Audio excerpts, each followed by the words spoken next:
Hello everyone, this is Priyam and welcome to e learning. So dear friends, आज के इस video में हम पीजीटी इंग्लिश का जो पेपर हुआ था एनवीएस का 2019 में सितंबर में, उसे हम सॉल्व करने वाले हैं। सो ये कई पोर्शन में डिवाइड होता है, जैसे आपको पहले ही पता है। तो इसका फर्स्ट जो पोर्शन है वो है आपका रीजनिंग एबिलिटी। ये है आपका क्वेश्चन नंबर 1 से लेके क्वेश्चन नंबर 15 तक है, ठीक है। सो ये रीजनिंग के क्वेश्चन है। 15 क्वेश्चन आपके रीजनिंग के होते हैं, देन आपके होते हैं जनरल अवेयरनेस के। सो आज हम यहाँ से शुरू करते हैं जनरल अवेयरनेस से। फर्स्ट क्वेश्चन है, in 1994 government give the rights for fishing in the dash to private contractors. 1994 में गवर्नमेंट ने ये आपको ऑफिशियली अधिकार दे दिया कि हाँ ठीक है, आप फिशिंग कर सकते हैं। किसमें? प्राइवेट जो कॉन्ट्रैक्टर होते हैं उनको।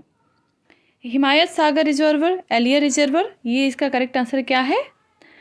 टावर रिजर्वर में गवर्नमेंट ने ये ऑफिशियल अधिकार दे दिया प्राइवेट कॉन्ट्रैक्टर कि क्या आप इसमें फिशिंग कर सकते हैं। सेकेंड है, which of the following countries held the presidency of the United Nations Security Council यानी UNSC for the month of May 2019। ये कह रहा है कि मई की 2019 में कौन सी कंट्रीज है जिसकी presidency of United nation security council किया था? इंडोनेशिया की, जर्मनी की, फ्रांस की या कुवैत की? वो था इंडोनेशिया का। Okay, come on the next question. Which of the following is the longest highway of India after 2018? 2018 के बाद इंडिया का सबसे लॉन्गेस्ट हाईवे कौन सा है? वो है आपका NH44। How many main parts यानी body section does an insect's body have? कह रहे हैं कीड़े मकोड़े या जो इंसेक्ट्स होते हैं ना, उनके बॉडी के मेन कितने पार्ट्स होते हैं? तो वो होते हैं आपके 3।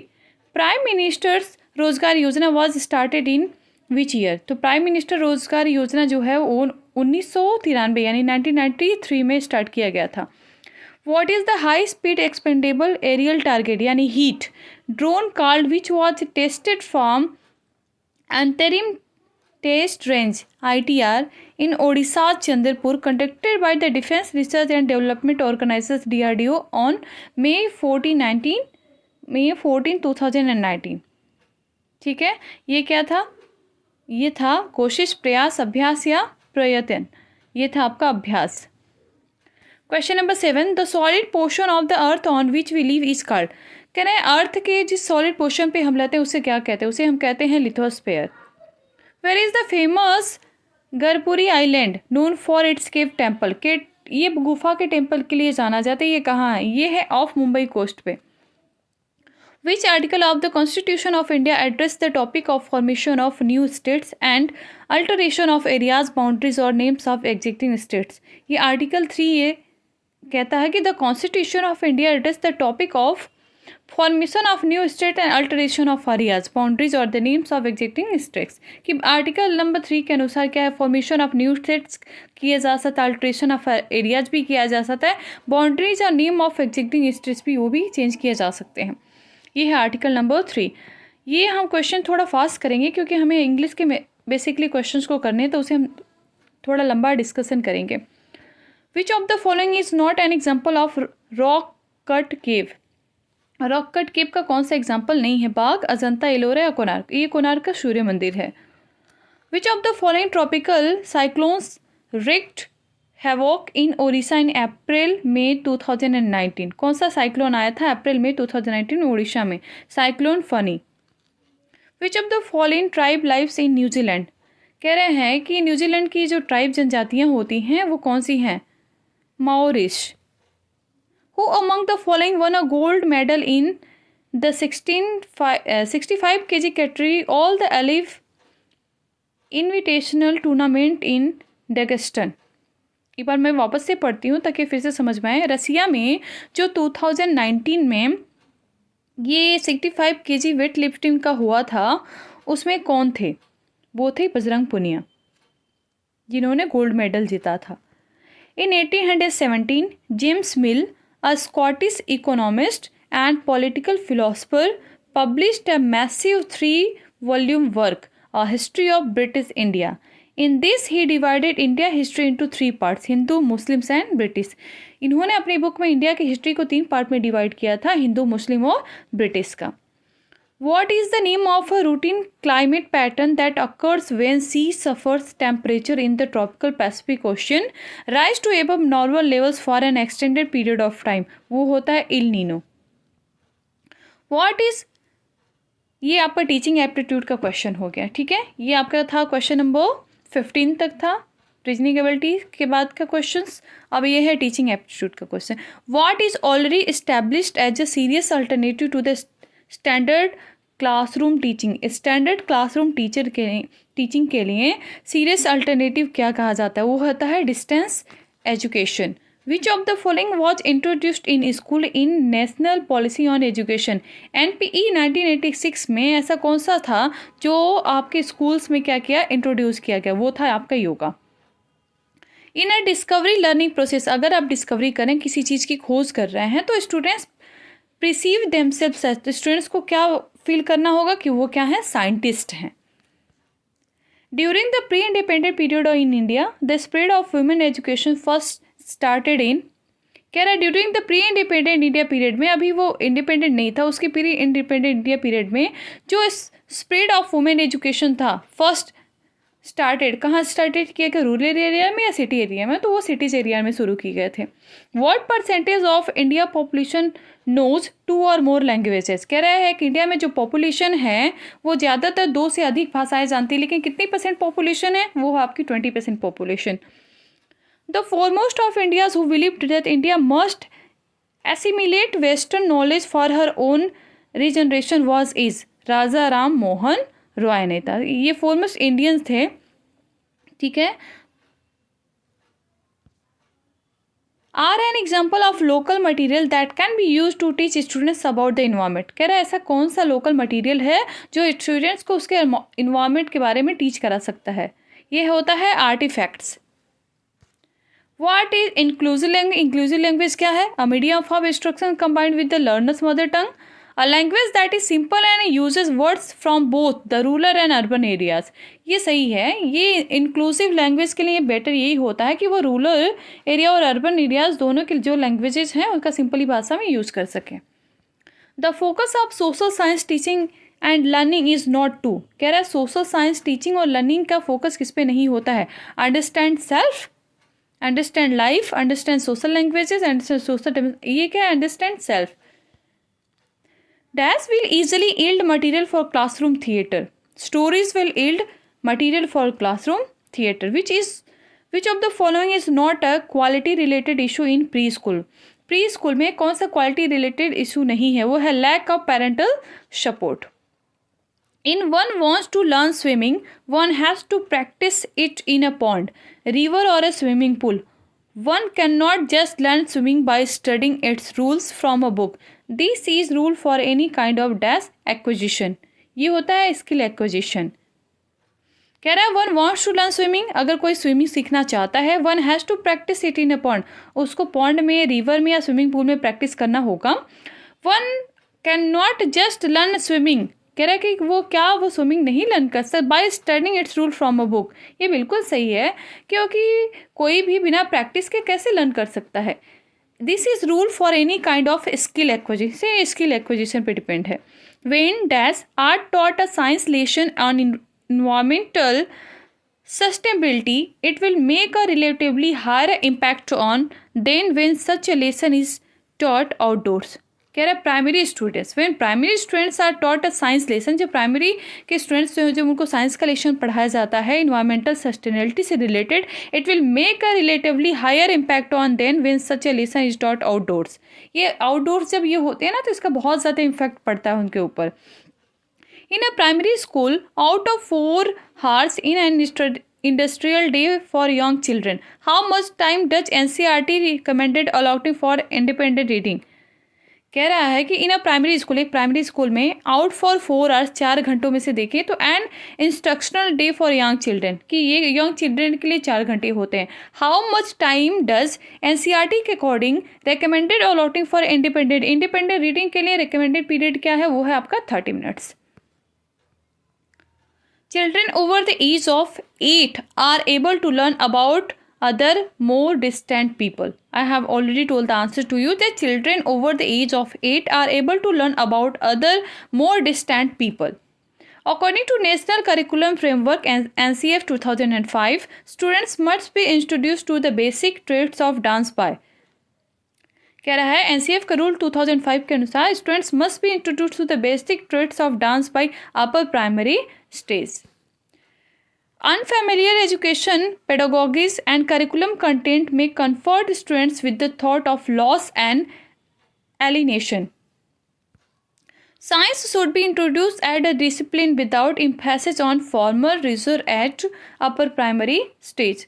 The development of friendship and participation in a peer group increased during the age of 6 से 12. कह रहा है द डेवलपमेंट ऑफ फ्रेंडशिप, ये दोस्ती के बनना या दोस्तों के साथ घूमना, पार्टिसिपेशन करनी, तुम मेरे ग्रुप में हो उसके ग्रुप में, ये कब इंक्रीज हो जाता है, किस एज में? ये हो जाता है जनरली आपका 6 से 12 ईयर्स के एज में. Children who can not relate to the content और task required of them in a formal structure are likely to feel incompetent. Dash was the god in Greek mythology. अब यहाँ subject knowledge का question आ गया. ठीक है, इससे पहले के क्वेश्चंस जो हमने किए हैं 20 क्वेश्चन, ठीक है, वो जनरल अवेयरनेस के से टीचिंग एप्टीट्यूड के भी क्वेश्चंस थे. अब आ जाते हैं हम सब्जेक्ट नॉलेज पे. Dash was the god in Greek mythology known for music and poetry. Apollo was the god in Greek mythology known for music and poetry. Dash who is an Indian poet and short story right in English language. कह रहा है English language में कौन से Indian writer हैं, एक short story writer भी हैं वो. Who is also farmer IPS officer, जो इससे पहले वो एक IPS ऑफिसर रह चुके हैं. एंड वॉज अवॉर्डेड साहित्य अकादमी अवार्ड इन 1984, जिनको 1984 में साहित्य अकादमी अवार्ड भी दिया गया था, वो थे KN Daruwalla. Hamlet by Shakespeare is set in which of the following countries. Hamlet जो था ना वो शेक्सपियर का, उस किस कंट्री में सेट किया गया था? वो सेट किया गया था आपका डेनमार्क में. Quartos and folios are term associated with. Quartos and folios ये टर्म किससे जुड़े होते हैं? क्रिटिसिज्म में, परफॉर्मेंस से, या प्रिंटिंग और पब्लिकेशन से? तो ये जुड़े होते हैं प्रिंटिंग एंड पब्लिकेशन से. Dash one legged man was the central character in the horror movie. यहाँ हम आर्टिकल का यूज़ करेंगे ना, सो वन जो होता है कभी उसके साथ हम एंड वन नहीं लगाते हैं, ठीक है, क्योंकि वो जो होता है वो कॉन्सोनेंट प्रोनाउंस करता है. अगर वो वॉवेल प्रोनाउंस करता तो उसके साथ हम एन लगाते, इसलिए हम यूज़ करेंगे यहाँ a one legged man was the central character in the horror movie. Choose the correct active voice for the sentence given below. यानी ये ऑलरेडी पैसिव है, इसके लिए आपको एक्टिव में कन्वर्ट करना है. सो यहाँ लिखा हुआ है invitees will be given a coupon by the organising committees. Okay, let me come to you. यहाँ लिखा है invitees will be given a coupon by the organising committee. अगर हम इसको वापस से एक्टिव वॉइस में कन्वर्ट करना है तो हमारा सब्जेक्ट क्या हो जाएगा? ये जो ऑब्जेक्ट है द ऑर्गेनाइजिंग कमिटी, ठीक है, ये विल बी गिवन की जगह हो जाएगा will be. Okay, so the organising committee will give a coupon to, ये आपका ऑब्जेक्ट हो जाएगा, a coupon to invitees. Okay, so option number 3 is correct. The organising committee will give a coupon to invitees. Next one, beauty is truth, truth beauty are the famous poetic lines by John किस्ट in his poem. कहता है truth, beauty is truth and truth is beauty. Okay, ये John किस्ट की famous poem ode to a Grecian urn से ली गई है. Ode to a Grecian urn जो है वो आपका 1819 में पब्लिश किया गया था. ये जो हम ना पोएम के जो पब्लिशिंग डेट है या रिटन डेट है उसे हम लर्न करते जाएंगे, इससे हमारा रिविजन भी हो जाएगा. 8 है the medieval period of English literature is from the. कह रहे हैं इंग्लिश लिटरेचर का जो मध्यकालिक पीरियड कहा जाता वो कब था? 5th to 15th century. Thou still unravished bride of quietness, thou foster child of silence and slow time. Sylvan historian who can't trust express a flowery tale more sweetly than our rhyme. कह रहा है these 4 lines are from which of the following poem by John Keats. ये John Keats के किस poem से ली गई? तो आपने जस्ट अभी मैंने आपको बताया ode on a Grecian urn and it was published in 1819. Come on the next question. Fill in the appropriate modal या modal exercise in the following sentences. ये जो सेंटेंस दिया है he dash working since 9 o'clock in the morning, ये जो sentence है वो है आपका प्रेजेंट परफेक्ट कॉन्टिन्यूस टेंस। तो प्रेजेंट परफेक्ट कॉन्टिन्यूस है, हम क्या लगाते हैं हैज़ के साथ बीन का भी यूज़ करते हैं। So option number 2 is correct. 11 the poem the mask of anarchy, ये लिखा है ना the mask of anarchy is written by which of the following poet. It is written by PB Shelley, Percy Bysshe Shelley. It was written and revised in 15 month. कह रहे हैं ये जो poem था ना ये आपका रिटन भी किया गया था और रिविजन भी हो गया था मात्र 15 महीने में। Okay, come on the next question. A Farewell to Arms by Ernest Hemingway is chiefly a story about war and love in a realistic way। ठीक है, ये वार और लव की बात करती है and it was published in 1929। Okay, fill in the blanks with appropriate subordinating conjunction to complete the sentences। यहाँ subordinating conjunction का यूज़ करना है। You work, you may go home। जैसे पहले लिखा हो नाउ यू हैव फिनिश, अब तुम फिनिश कर चुके हो, यू मे गो होम, तो ये सुटेबल नहीं है। एज यू हैव फिनिश, जैसा कि आप फिनिश कर चुके हो। यहाँ आपको सुटेबल कंजक्शन वो भी सबऑर्डिनेटिंग लगानी है, तो उसके लिए हम क्या यूज़ करेंगे, when you have finished your work you may go home. So option number 3 is correct. Question number 14. Which of the following was the first public playhouse built in London in 1576? So, जो पहला play house जो London में बनाया गया था वो था आपका the theatre.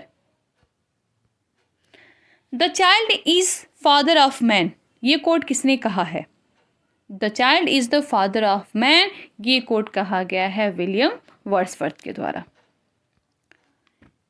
यूरिप Heep, one of the major antagonist in the novel David Copperfield was created by Charles Dickens. It was created by Charles Dickens.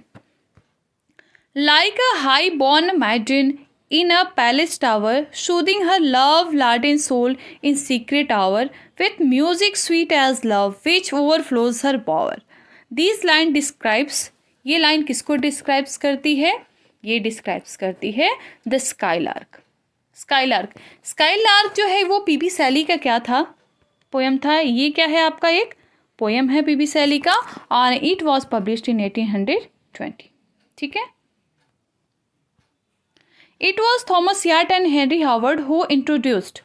Thomas Wyatt and Henry Howard ने क्या इंट्रोड्यूस किया गया था to England in the first half of 6th century.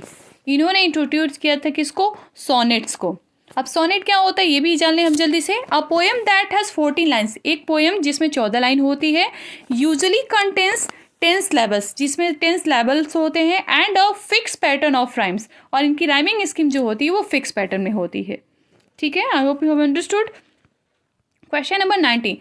Charles Dickens narrates incidents about treatment of children in the 19th century, orphans, women and exploitation with an autobiographical touch in which of the following novel? Charles Dickens थे था, उन्होंने incidents को कहते हैं treatment of children in 19th century में, जिसमें orphans, women और exploitation with an autobiographical touch था। वो ये किस नाम ने किया गया, तो वो था David Copperfield. 20. Alone, alone, all alone. Alone on a wide, wide sea.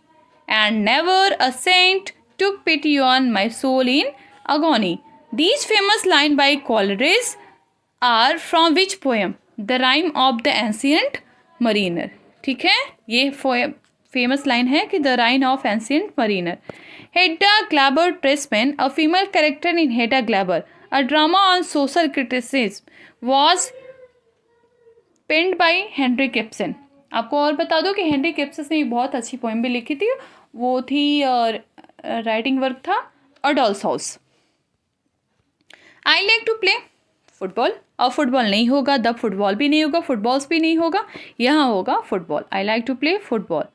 The flood affected people dash residences and farmlands by the authorities before evacuation. कह रहा है जब फ्लड, जब बाढ़ आई थी ना, तो उसने क्या किया था, उसे affected people were promised residence, what is suitable here, were promised residence and farmlands by the authorities before evacuation. Question number 24. Which is an important an aspect in children, the creativity, creativity और creativities. So creativity is an important aspect in children. There will be no article in that.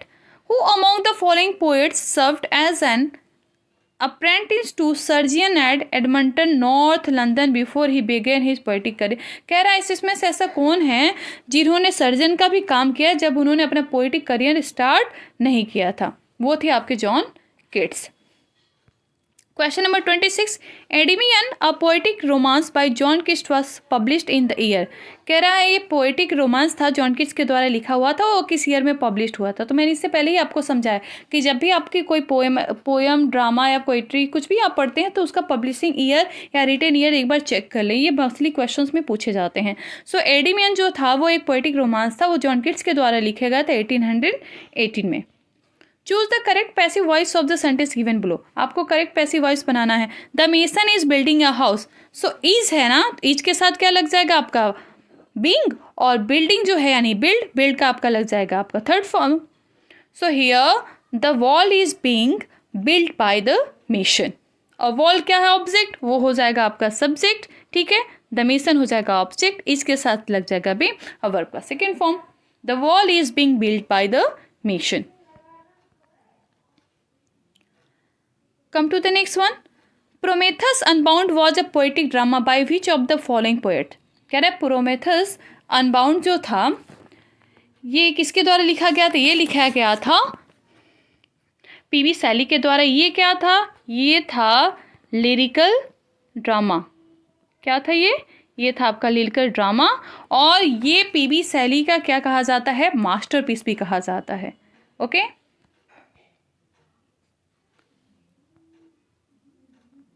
A magnificent place to be built by Kubla Khan was situated on the bank of. कह रहा magnificent palaces to be built by Kubla Khan was situated on the bank of Alp River.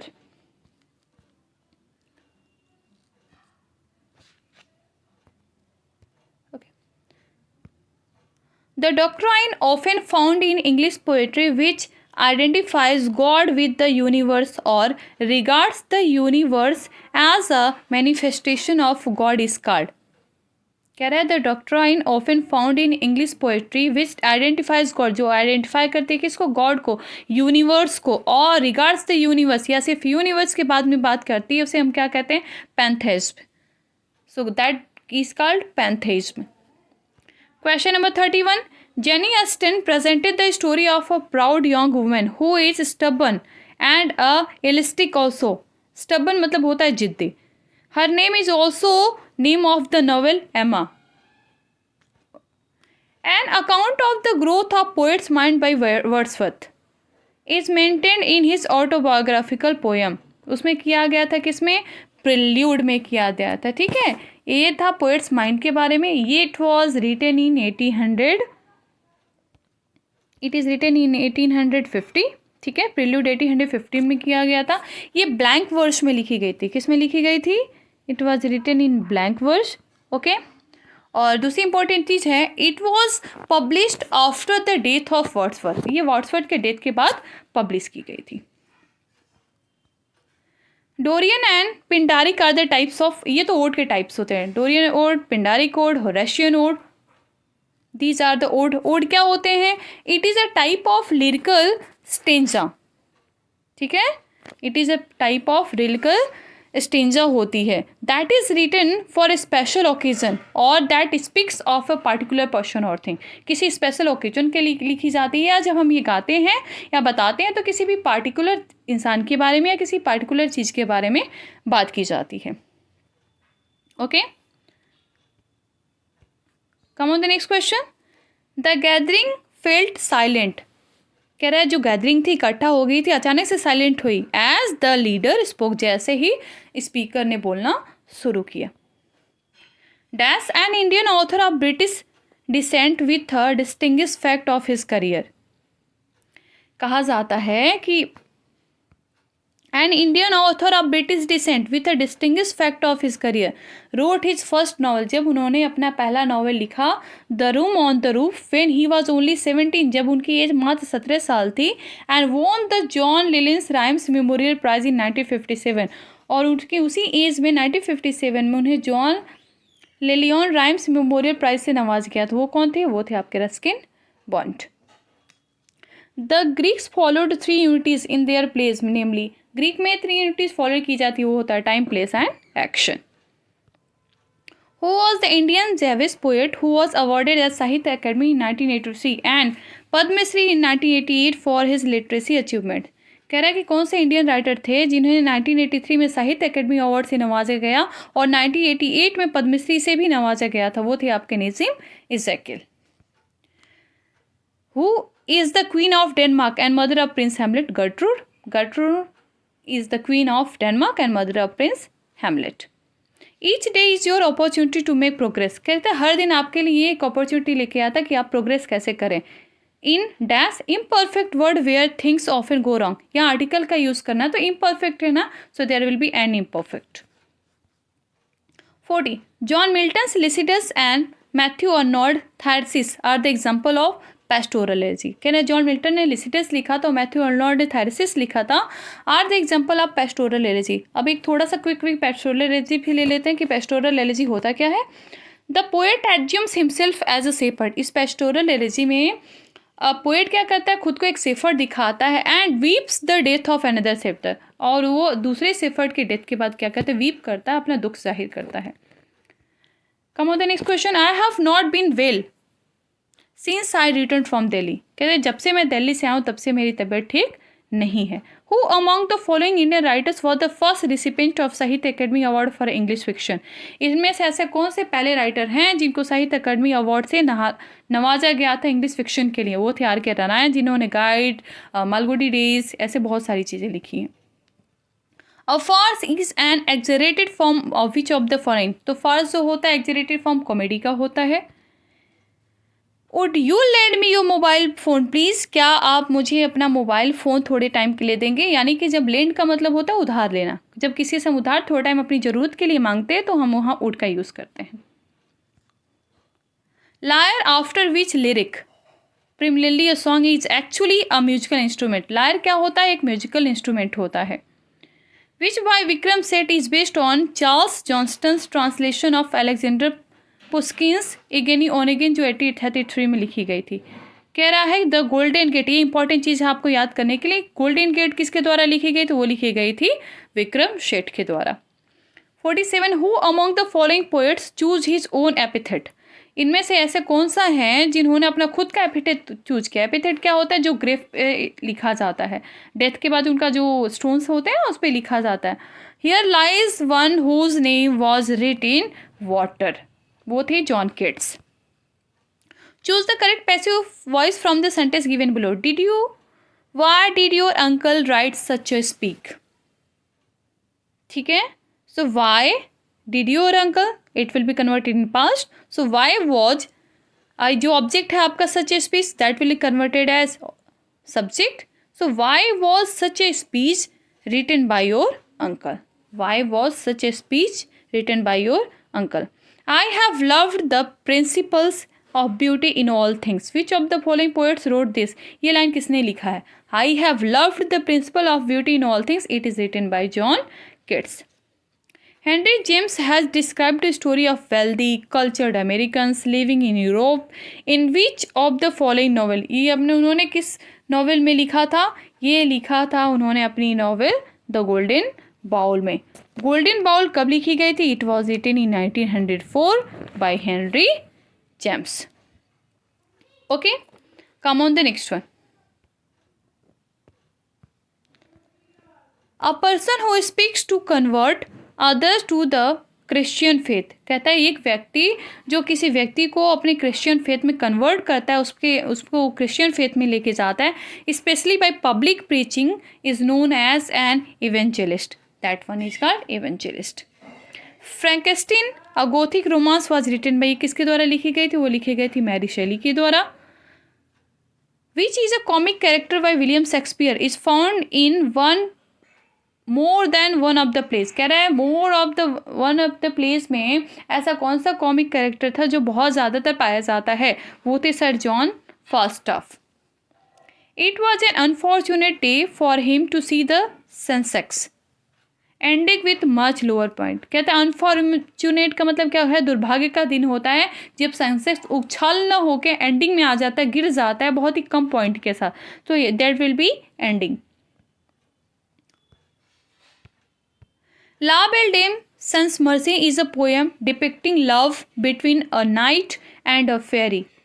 The poem is written by John Keats. La belle dame sans merci ये किसके द्वारा लिखी गई थी, it is written by John Keats. And what is this, it is a ballad. क्या है ये, ballad है, जो कब लिखी गई थी 1819 में। ठीक है, सो ला बेल डेम सन्स मर्सी ये बैलेड है और रिटन की गई थी 1819 में। R K Narayan fiction village Malgudi is situated in. R K Narayan का जो फिक्शन विलेज है मालगुडी, वो कहाँ सिचुएटेड है, वो मैसूर में सिचुएटेड है। In the year 2000 which of the following novel by Anita Desai was chosen for the Booker prize. कह रहा है अनीता देसाई, ठीक है, उनकी डॉटर भी थी किरण देसाई, उन्होंने बहुत सारे अवार्ड जीते हैं। कह रहा है Anita Desai was chosen for is Booker prize, कौन से चीज़ के लिए, कौन से नॉवल के लिए, फास्टिंग है feasting. The death of John Keats was commemorated by Shelley in his elegy. कौन सी एलिजी में कमोमोरेट की गई थी, वो थी Adonis. The baby 5 next birthday, ये होने वाला है ना कि नेक्स्ट बर्थडे कितने साल का हो जाएगा, तो हो जाएगा या हो रहा होगा, it means will be, the baby will be 5 next birthday. Lyrical ballads was published in the year 1798। Lyrical ballads जो थे वो 1798 में क्या किए थे, पब्लिश्ड किए गए थे। मॉबी डिक और the whale by Herman Melville published in 1851। इन्होंने एक नॉवल पब्लिश्ड किया था, ठीक है, 1851 में हुआ था। The period of renaissance in Europe was an enthusiastic period of European culture, artistic, political, economical rebirth during which of the following centuries. वो कहा जाता है 14वीं से 17वीं शताब्दी में जो रेनेसा का जो पीरियड था उसमें यूरोप में बहुत ज़्यादा क्या हुआ है, यूरोपियन कल्चर हुआ, आर्टिस्टिक, पॉलिटिकल, इकोनॉमिक रिबर्थ हुआ, ठीक है। The lyrical drama Hellas written by P B Shelley was basically inspired by which of the following event. किस इवेंट से वो बहुत ज़्यादा इंस्पायर्ड होकर उन्होंने अपना लिरिकल ड्रामा हेलास लिखा था, वो इवेंट था the Greek war of liberation. Okay, come on the next one. We were on 42. Okay, sorry for that.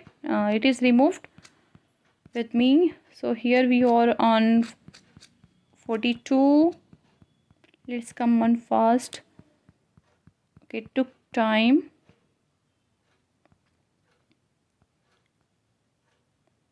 Okay, so here we have already done so. Comedy is also done. Next one. Page थोड़ा इधर इसका उधर हो गया है, इसके लिए मैं सॉरी बोलती हूँ आप लोगों को।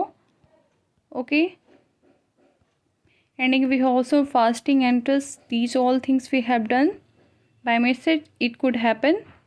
Okay, here we were on 63। The lyrical drama Hellas written by P B Shelley was basically inspired by which of the following events, the Greek war of liberation. Okay, next one, the word blithe in English poetry suggest which of the following meaning. इसका मतलब क्या होता है, happiness, खुशी। The autobiography of an unknown Indian is written by, कह रहा था कि the autobiography of an unknown Indian ये किसके द्वारा लिखी गई, ये लिखी गई थी Nirad C Chaudhuri. A debased form of tragedy is known as, tragedy का जो कन्वर्टेड फॉर्म उसे क्या कहते हैं, melodrama. Who among the following said that in his early life he was fostered by 2 influences, beauty and fear. ये बात किसने कही है, ये कहा गया है विलियम वर्ड्सवर्थ के द्वारा। We look before and after and pine for what is not, our sincerest laughter with some pain in thought, our sweetest song are those that tell us or the saddest thought. These poetic lines occur in which of the poems by Shelley, to a skylark. ठीक है, अब चले to a skylark के बारे में बात कर लेते हैं। तो ये क्या है, to a skylark is a ode, ये क्या है आपका ओड है।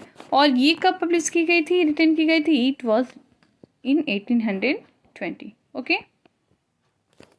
Come on the next question. This year the monsoon in India, कह रहा है इस साल इंडिया में जो monsoon has been weakened by El Nino, there should be has been weakened by. In English literature miracles यानी plays dealt with the life of saints and mysteries, जिसमें saints और मिस्ट्रीज की बात की गई है with some themes taken from Bible, वो Bible से ली गई है। The doctor always comes when ever he is requested, doctor हमेशा आते हैं जब उनको रिक्वेस्ट किया जाता है या जब उनकी ज़रूरत होती है। ईस्ट ऑफ ईडन और novel published in 1952 was written by, कह रहा है 1952 में एक नॉवल लिखी गई थी ईस्ट ऑफ ईडन, ठीक है, वो किसके द्वारा लिखी गई थी, जॉन स्टेनबेक के द्वारा। One of the best drama ever written by William Shakespeare known as the darkest of the dark comedy is measure for measure, इसको darkest of the dark comedy कही जाती है मेजर ऑफ मेजर में। One impulse from a vernal wood may teach you more of man, of moral evil and of good than all the sages can, this was written by William Wordsworth, ठीक है। ये कब लिखे गए थे, tables turned में। और ये चीज़ आपको बता दूँ, टेबल्स टर्न कब लिखी गई थी, tables turn was written in 1798। Okay, मैं आपको डेट भी बताती चल रही हूँ ताकि आप लोग को याद हो जाए, भूले ना। Athwart is a poetic word that suggest which of the following meaning in poetry, athwart का मतलब होता है across. Okay, for which of the following poet is nature both law and impulse, William Wordsworth को nature poet भी कहा जाता है, Tintern AB भी इन्होंने ही लिखी हुई है। Okay, come to the next one.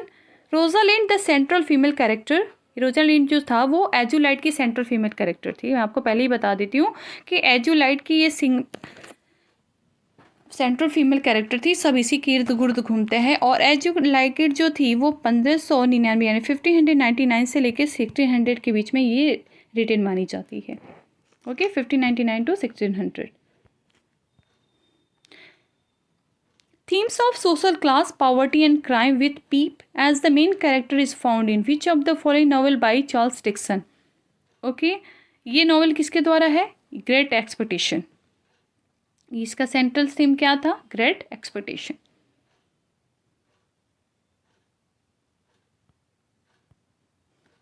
Choose the correct determinants phrases to fill in the blanks with the following sentence. It is seen, उसके बाद कंजक्शन हम दैट का यूज करेंगे कनेक्टर्स के लिए।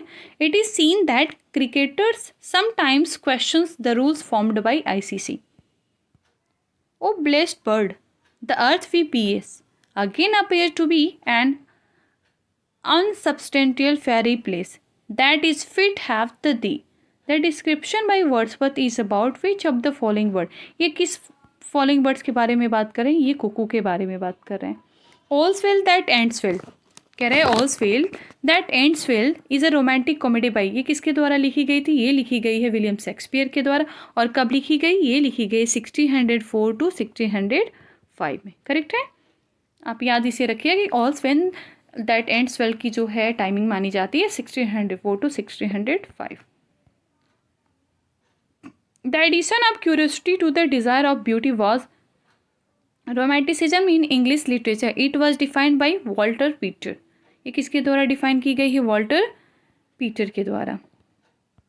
Okay, art exist for the sake of its beauty alone and that it need serve no political didactic or other purpose, this is an exclusive feature of which of the following movements, वो उसे क्या कहा जाता है, aestheticism, उसे aestheticism कहा जाता है। As a poet contributed a new quality to English literature, कह रहे हैं उन्होंने एज ए पोएट होने के नाते भी उन्होंने कंट्रीब्यूट किया इंग्लिश लिटरेचर में न्यू क्वालिटी को, a quality of ideality, freedom and spiritual audacity. ये कौन थे, इसे कंट्रीब्यूट करने वाले पीबी शैली थे। क्या कंट्रीब्यूट किए थे, a quality of ideality, freedom and spiritual audacity. The comedy of errors bye Shakespeare has which of the following plot, इसमें क्या प्लॉट है, ये है ट्विन ब्रदर्स की कॉमेडी है। और ये कब लिखी गई थी, इट वॉज रिटन इन 1594, ठीक है, कब लिखी गई थी, it was written in 1594। Come on the next question. It was Edward Mars who coined the term Georgian in the 20th century. क्या coin किए थे the word Georgian? Okay. Who among the following is known as the father of English poetry? किसे father of English poetry कहा जाता है? वो थे आपके जेफरी चौसर. आपके लिए क्वेश्चन रहेगा कि father of English essay and father of English literature किसे कहा जाता है? कमेंट बॉक्स में कमेंट करके प्लीज़ बताएं कि father of English essay and father of English literature किसे कहा जाता है. The word बिसीच in old English poetry has which of the following meaning? कह रहा है बिसीच का मतलब क्या होता है? टू आस्क अर्जेंटली, मतलब ज़रूरत, बहुत ज़रूरत है तब ये पूछा जाता है, उसका मतलब बिसीच होता है. Alexandrine a line of 6 iambic feet, alexandrine में 6 iambic फीट होते हैं. Is found in which of the following stanza types in English poetry? Special stanza में कितनी लाइन्स होती है? 7 लाइन्स होती हैं. और कितने iambic फीट होते हैं? 6 iambic फीट होते हैं. विच of the following poet propagated an idealistic but impracticable scheme called Pantisocracy in the early years? S.T.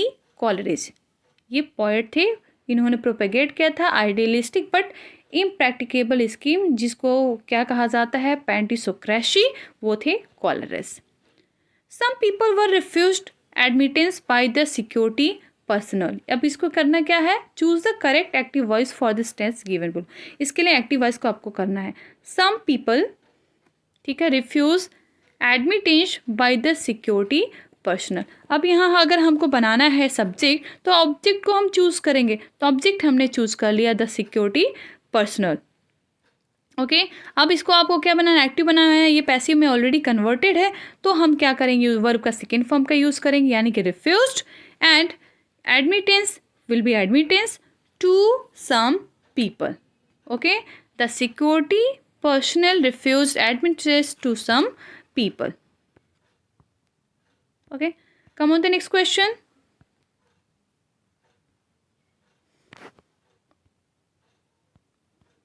Choose the correct passive voice of the sentence given below. आपको correct passive voice choose करना है. The students will complete the assignment within an hour. तो will है ना, तो will के साथ क्या लग जाएगा? बी. करेक्ट. और कंप्लीट का सेकेंड फॉर्म कंप्लीटेड. और यहाँ जो आपका ऑब्जेक्ट है वो हो जाएगा सब्जेक्ट, द असाइनमेंट. तो the assignment will be completed by the students within an hour. अब now come on the next. ये क्या आपके पैसेज है? सो पैसेज पढ़ने में बहुत ज़्यादा टाइम लग गया, तो टाइम लग जाएगा, तो फिर उसके लिए क्या किया जाए? सो हम क्या करते हैं, बस पैसेजेस के आंसर देखे जाते हैं. पैसेजेस के आंसर देने से क्या होता है ना, बहुत ज़्यादा में मार्क्स पैसेज के थ्रू ही मिल जाते हैं मैक्सिमम. पहले तो 4 से 5 पैसेजेस पूछे जाते हैं एनवीएस के एग्जाम्स में. The meaning of the phrase excite of life is the pages mean. क्या है इस पैसेज में जो दिया गया है फ्रेज एलेक्साइर ऑफ लाइफ, इसका मतलब क्या होता है?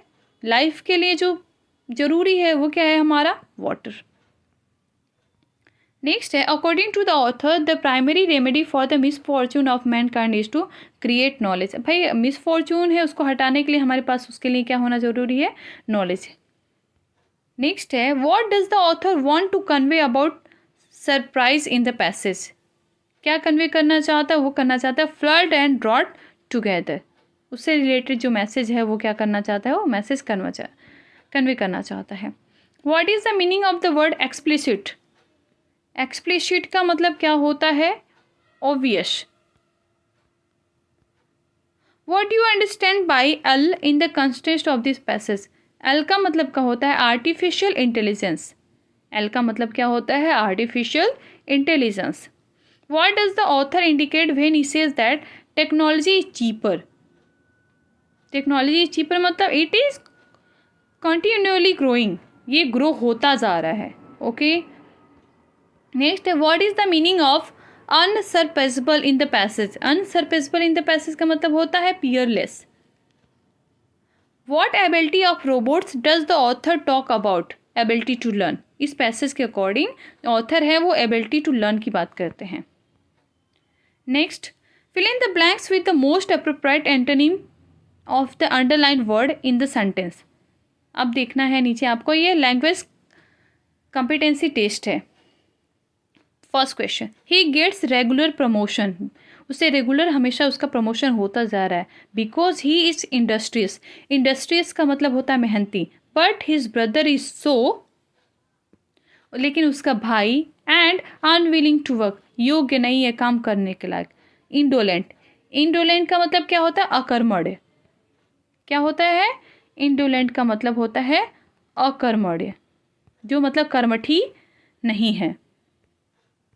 ओके और इसका मतलब अगर हम देखें इंडोलेंट का मतलब वो हो जाएगा आपका लेजी, अकर्मण्य या lazy. Identify the segment in the sentence which contains the grammatical error, आपको फाइंड आउट करना है कि इसमें कौन सा ग्रामेटिकल एरर है। इट्स मी होता है या आई होता है? It is me who scored the winning goal in the match, no, it's absolutely wrong, it's me is wrong. Select the most appropriate meaning of the given idiom, given idiom का appropriate meaning बताना है।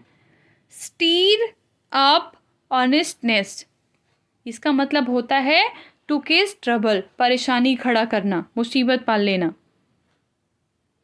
Stir up a ऑनेस्ट nest. Select the correctly spelled word. Benevolent, benevolent का मतलब आपको मैं बता दूं तो बेनवोलेंट का मतलब क्या होता है? वो होता है परोपकारी, यानी कि दूसरे पे उपकार करने वाला। वो व्यक्ति क्या कहलाता है? Generous, GENEROUS, generous. दूसरे पे उपकार करने वाला क्या कहलाता है? Generous. Select the correct passive form of the sentences. The children are building a tree house. Okay, अब नाउ द ट्री हाउस की बात हम कर रहे हैं, तो ट्री हाउस आपका क्या हो जाएगा? ये हो गया सब्जेक्ट, सिंगुलर का यूज करेंगे, उसके साथ क्या लगा देंगे? Being. So a tree house is being build by the children. Next one, select the correct sentence structure. Correct structure का आपको चूज करना है। सो बाकी सारे ना देख के हम करेक्ट देखे हैं। The river cast his a net in to the fisherman, a good catch for hoping. 7 number, select the most appropriate synonym of the given word. आपको यहाँ जो दिया गया ना उसके लिए मोस्ट अप्रोप्रिएट सिनोनिम का यूज़ करना है। अर्नेस्ट, अर्नेस्ट का मतलब होता है बयान, बयाना देना नहीं कहते इसे, डिपॉजिट करना या कुछ हैंडल कर देना, उनको कुछ पैसे दे देना जिसे वो रुका रहे, वो उसका न मतलब अर्नेस्ट होता है। तो उसका सिनोनिम क्या हो जाता है? Solemn. Fill in the blanks with the most appropriate word. You must study in depth, superficial knowledge will not fetch you a good result. Okay, आपको गहराई से पढ़ना चाहिए। Superficial knowledge will not fetch you a good result, इससे आपको अच्छा result नहीं मिलेगा। Come to the next one, select the correct sentence structure. A triangle which has side 3 is called a polygon. A triangle is called a polygon which has 3 sides. A 3 sides has triangle which is called a polygon. A polygon which has 3 sides is called a triangle. Option number 4 is correct. The children are, select the correct sentence structure. यहाँ भी वही correct करना है, तो correct structure पे हम direct आ जाते हैं। The table was laid by children while mother is cooking dinner. 11, select the most appropriate option to fill in the blank. She topped the school in the board exams, didn't she. ये question टेकर है कि आपसे पूछ रहे हैं she top the school in the board exam, उसने board exam में टॉप किया है ना, ये होता है didn't she. Fill in the blanks with the most appropriate word. You must cut down on your expenses if you want to live with in your means. Cut. A shopkeeper gave me a torn 10 rupees note. और torn 10 rupees का मतलब फटा हुआ note दे दिया। अब इसमें करना क्या है आपको? Select the alternative that will improve the underline part of sentences. In case there is no improvement, select not improvement. So which one is correct? A torn 10 rupees note. Select the most appropriate synonym to the given word. Loath, लोथी का मतलब जानते हो क्या होता है? लोथ का मतलब होता है घृणा करने वाला, नफरत करने वाला। अब आप तो समझ ही गए होंगे इसका करेक्ट आंसर क्या होगा? Hate. Select the most appropriate direct speech of the given sentences. Okay, Suman told me that your mother was waiting for me at the gate. अब ये है, इसका आपको क्या करना है, डायरेक्ट बनाना है। सो टोल्ड मी है तो सेड टू होगा। Suman said to me, okay, whose mother, my mother is waiting for you at the gate. Option number 2 is correct. ठीक है, ये जो क्वेश्चंस थे हमारे, जो 15 क्वेश्चंस थे, ये आपके सब्जेक्ट से रिलेटेड थे। बाकी क्वेश्चन हमने कर ली है। निम्नलिखित में से अभी से हम फटाफट देख लेते हैं, कुछ हिंदी के क्वेश्चन है। निम्नलिखित में से कृत प्रत्यय का उदाहरण नहीं है। सफाई। ब्रजांग शब्द किसका पर्याय है? हनुमान। महोदार्य का संधि विच्छेद कीजिए। महाधन औदार्य। फेलोशिप्स का हिंदी में क्या अर्थ होता है? अध्येता वृत्ति। निम्नलिखित में से पर्याय का सही युग्म नहीं है। सिंह या मृगांक। सभी लोगों को मिठाई बांट दीजिए, यह वाक्य किस प्रकार का है? सरल वाक्य है। दुग्ध का पर्यायवाची नहीं है स्तन। आंखों का काजल चुराना मुहावरे का अर्थ है, मतलब गहरी चोरी कर लेना। सात्विक किसका विलोम है? तमसिक का। एक्स ऑफिशियो का हिंदी में अर्थ क्या होता है? बहिर्मुखी। लड़के मैच 4 बजे से खेल रहे हैं, इसमें क्रिया का विस्तार है 4 बजे से। आप जल्दी स्वस्थ हो जाइए, किस प्रकार का वाक्य है? इच्छार्थक। खंड का अर्थ नहीं है, वो होता है, खंड का अर्थ टुकड़ा भी होता है, प्रदेश भी होता है, भाग भी होता है, प्रवेश नहीं होता। प्रवेश का मतलब एंट्री होती है। अधोगति शब्द में कौन सा उपसर्ग? अध। घड़ी शब्द का अर्थ नहीं है मृत्यु। Okay, so here we have done almost all the questions today. I hope you have liked it. So dear friends, if you liked, please like, share and subscribe e-learning and keep watching e-learning. Thank you so much for this.